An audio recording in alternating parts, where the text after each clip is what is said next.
1865 to 1900, about 800,000 Swedes left their homeland in Northern Europe. Most Swedes came to the United States by the promise of more and better land. People were calling the federal government for them to sell Western land for low prices. Then the federal government passed the Homestead Act in 1862. So basically, they just gave away 160 acres of land for free to anyone who wanted to make it better. Many European immigrants also wanted a new start in the West. Many more Swedes, Germans, Norwegians, Ukrainians, and Russians moved toward the Great Plains. That's when leaders convinced 50,000 Native Americans to settle in Kansas, Missouri, Indiana, and Illinois. The frontier, pioneers faced many challenges, such as plains being almost treeless. Some built houses with thick matted sod on their plains. Since the ground was so full of roots, sod busters had to dig down more than 280 feet just to get water to plant their crops. Storms, fires, and drought made it even worse for settlers to plant.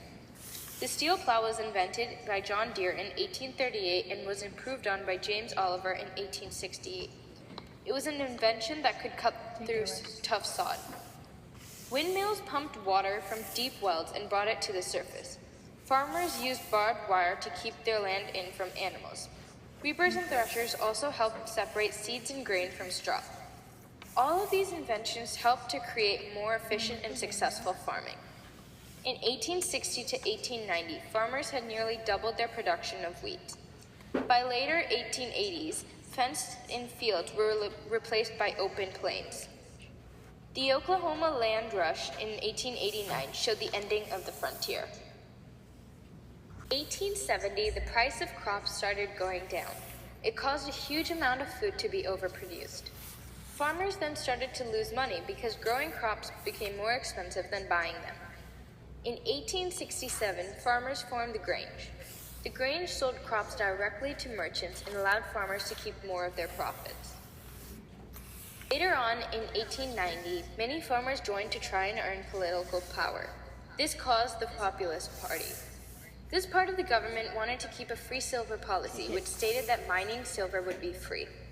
The free silver policy was supported a lot because it gave farmers a chance to repay their debts.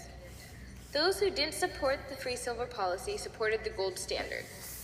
The gold standard was a way for the government to compensate the people's money into a small amount of gold.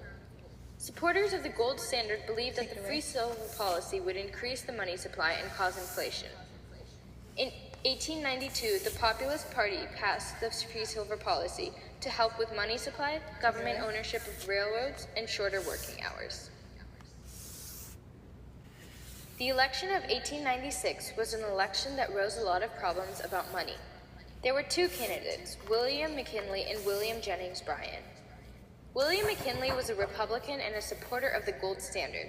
He believed that it would not cause inflation. Industrialist bankers and other business leaders voted for him. William Jennings Bryan, on the other hand, was a Democratic candidate that supported the free silver policy. He had farmers in the South and West vote for him. At the end, William McKinley won by almost 500,000 votes and was inaugurated as the 25th President of the United States. Thank you for watching our video on farming and populism.